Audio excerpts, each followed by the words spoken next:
Presence खबरें जिनसे है आपको सरोकार।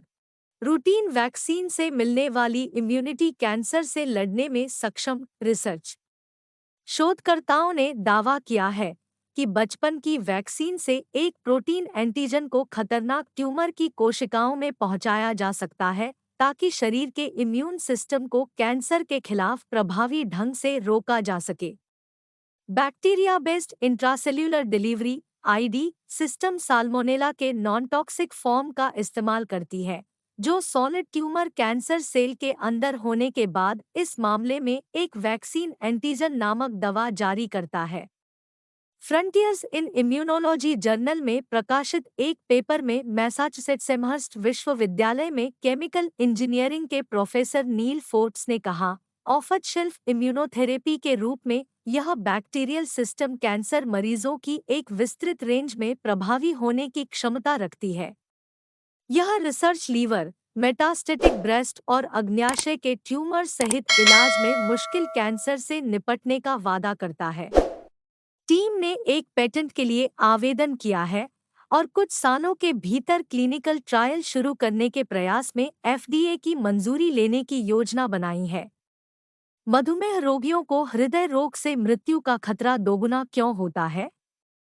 एक अध्ययन से पता चला है कि मधुमेह से पीड़ित व्यक्तियों में कम मांसपेशी द्रव्यमान हृदय रोग से मृत्यु के दोगुने जोखिम से जुड़ा होता है। अध्ययन से पता चला कि एसोसिएशन कमजोरी, ग्लाइसेमिक नियंत्रण और माइक्रोवैस्कुलर जटिलताओं रेटिनोपैथी, रेटिना की रक्त वाहिकाओं को नुकसान और नेफ्रोपैथी, गुर्दे की बीमारी से स्वतंत्र है। सर्कोपेनिया उम्र से संबंधित मांसपेशियों और ताकत की हानि को मधुमेह वाले व्यक्तियों में हृदय रोग, सीवीडी और मृत्यु दर से जुड़ा हुआ माना जाता है। हालांकि यह स्पष्ट नहीं है कि यह रिश्ता उनके रक्त शर्करा नियंत्रण या उनके मधुमेह की जटिलताओं से किस हद तक प्रभावित हो रहा था। European association for the study of diabetes (EASD) की हालिया वार्षिक बैठक में प्रस्तुत शोध से पता चला है कि कम मांसपेशी द्रव्यमान वाले लोगों में सामान्य मांसपेशी द्रव्यमान वाले लोगों की तुलना में फॉलोअप के दौरान मरने की संभावना 44% अधिक है। सामान्य मांसपेशी द्रव्यमान वाले लोगों की तुलना में सीवीडी से मरने की संभावना दोगुनी है। नोएडा के सभी सीएचसी व पीएचसी में एंटी रेबीज वैक्सीन खत्म। पीके शो विंडो कहे जाने वाले हाईटेक नोएडा जिले में एंटी रेबीज वैक्सीन का संकट गहरा गया है। जिले के सभी सीएचसी और पीएचसी में इसका स्टॉक खत्म हो चुका है और जिला अस्पताल में भी सिर्फ 2 ही दिन का डोज बचा हुआ है।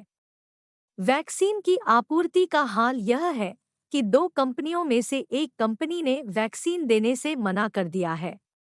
वहीं दूसरी कंपनी ने रविवार तक आपूर्ति करने के लिए समय मांगा है।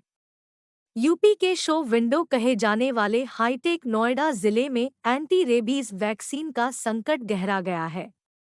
जिले के सभी सीएचसी और पीएचसी में इसका स्टॉक खत्म हो चुका है और जिला अस्पताल में भी सिर्फ 2 ही दिन का डोज बचा हुआ है। BNT की खास पेशकश।